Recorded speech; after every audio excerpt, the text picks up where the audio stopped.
Hello again. Update lang regarding sa tsunami alert na in-issue dito sa Hawaii. Kung ano na mga nangyayari. Ngayon, habang papalapit kasi ang oras ngayon dito is around 4:58. Tapos ina-expect nila na yung tsunami darating dito ng mga 7:10 p.m. to be exact.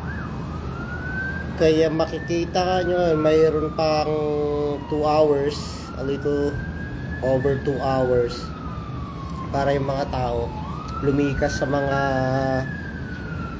matataas na lugar. Pero sobrang nagkaka-traffic na. Kaya katulad yan, lahat na ng mga police tsaka emergency vehicles nandyan na sa kalsada. Yung mga parking spots napupuno na. Tapos ngayon umuulan pa dito.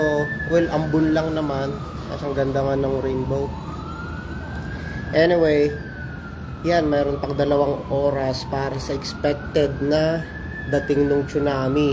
Sana hindi dumating, pero the way na hinahandle nila to, lahat ng mga tao nakikipag-cooperate, nalilipat lahat.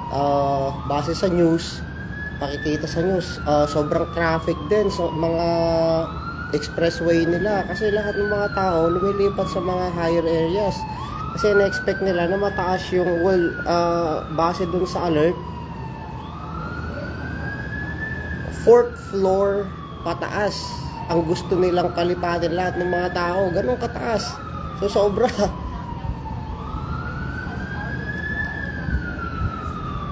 Kaya ngayon papalapit na ng papalapit yung oras na sinabi nila, which is 2 hours pa. Kaya nagka-cramming na yung mga tao. Never mong makikita yung mga kalsada dito na ganito magkaka-traffic. Sa 4 days namin dito, never kong nakita yan na kahit kalahati na ganyan.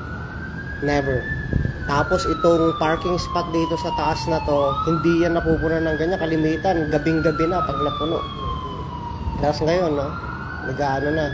Lahat na ng mga emergency vehicles, parang pinupush, parang yung pinapanood namin yung TV, lahat ng mga police, tsaka mga emergency personnel, lalabas sila para dun sa mga congested area, ipupush nila yung mga tao or yung mga sasakyan para mag-move, para ma-decongest. So yan siguro yung ginagawa nila ngayon dyan. Tapos dun sa beach, kakagaling lang namin kanina, wala na talagang tao. May mga pulis na rin na nagbabantay doon. Base sa news na nakita ko kanina, mayroong mga parang Navy personnel na pinapalis yung mga bangka kasi mayroon pang mga matitigas ang ulo rin siguro na nagbabangka pa. Kaya yan, sana naman hindi dumating. We'll see in 2 hours. Pero ngayon talagang yung mga tao nag-ano na rin, nagmamadali na lumipat lahat. Yan, yung mga nasa building nakita mo yung mga tao nag-ano na rin, naka-monitor sa labas.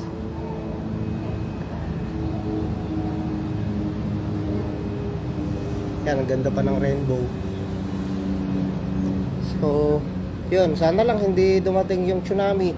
Nakita ko rin kanina sa Facebook, affected din yung part ng Vancouver area.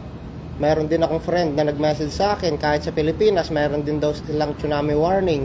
Kasi imagine mo naman yung 8.7 na magnitude na tumama na lindol sa Russia. So sobrang lakas.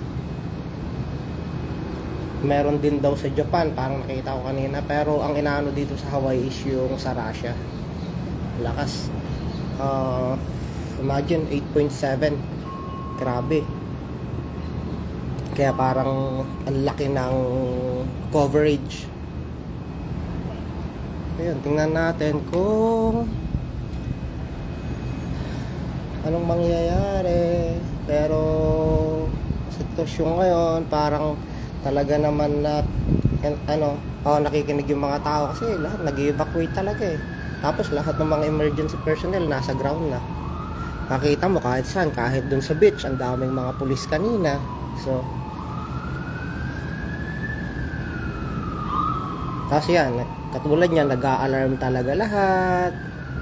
Kahit yung mga building, may mga announcement.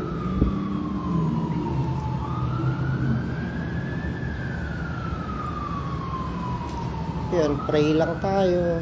Tingnan natin kung anong mangyayari. Yan, kahit dyan sa Canada, affected din. Mga nandyan sa Vancouver area. BC area. May kaibigan din ako sa San Diego. Sabi nila kahit doon affected din sila. So lahat. Pero dito sa Hawaii talagang makikita mo naman sobrang nakikinig sila.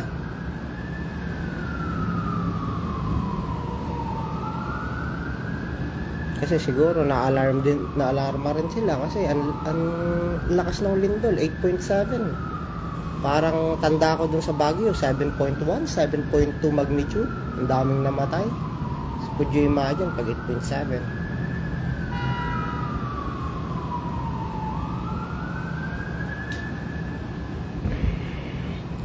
We'll see. Hi. Sige na muna. Bye-bye. Update lang, ingat tayong lahat, pray lang. Yan, itong pinag-i-stayhan namin, nasa 25th floor kami. Pinakamataas yata na ito is 33, ang ganun. So mataas naman kami. Safe lang, pero advice nila, ayan, bumili na ng tubig, which is nakakuha na kami ng tubig namin. Nag-charge na kami ng mga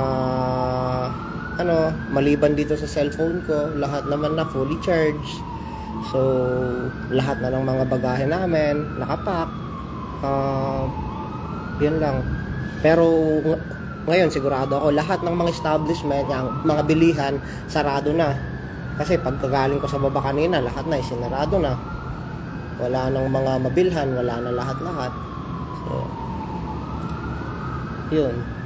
Sinasabi pa kasi nag-advise sila noong nag-alarm ulit, sinasabi nga na mag-charge na kasi mawawalan ng kuryente, tipong ganyan.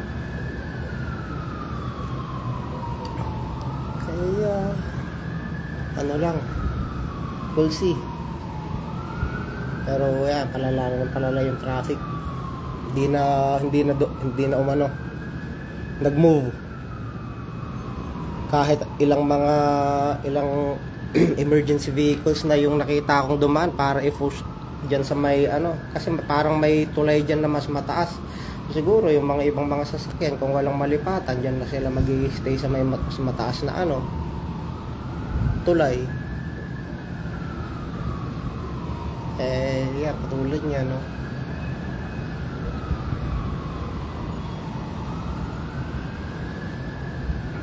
grabe, ang ganda ng rainbow. Kasi umuulan-ulan din dyan sa bundok. Dito sa pinag-i-stayan namin, likod lang to ng Honolulu Beach. So ang lapit lang namin, siguro mga 2 minutes, 3 minutes walk, nandun na kami sa beach. Kaya ang lapit lang. Yan, hindi dito yun sa Hilton Hawaiian Village kung tawagin nila, which is Hilton yung may-ari. Parang madaming mga kasamang mga hotels, tapos mga daming mga establishment. Okay din, not bad din na pag-stayhan.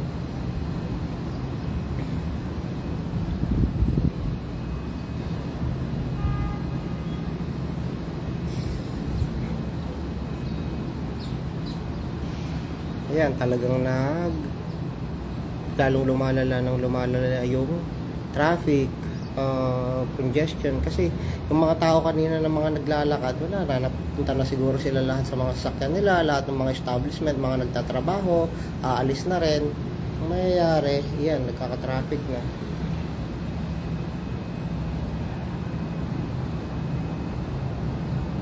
Anyway, sige na muna, update lang sa mga nandyan sa Canada. Anong oras na ba dyan? 9? Oo, 9 o'clock na dyan. Dito alas 5 pa lang, parang 4 hours difference. So maliwanag na maliwanag pa, hapon pa lang dito. Dyan patulog na kayo. So good night. Good night, good night.